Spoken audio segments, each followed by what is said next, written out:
Check natin. Madumi. Okay, drain tayo.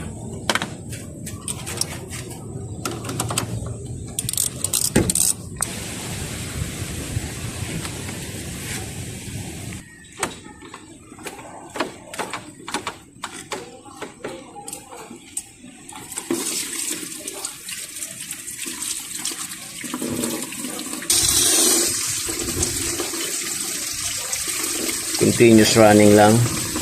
Walang thermostat yan, kaya continuous flowing lang din. Ito, pabaliktad naman. Normally, ito yung exit ng tubig papasok sa radiator. So, ang tulak ng tubig papagano naman. Yan. Kaya dito yung exit niya. So, running flow na to for more than 20 minutes. So far malinis na. Ganun din dito, clear na clear na. Di tulad kanina, yellowish, latang kalawang.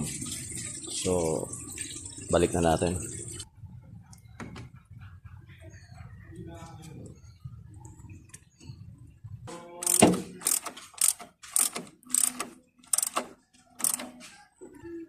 Konting kagat lang, kasi plastic lang yan.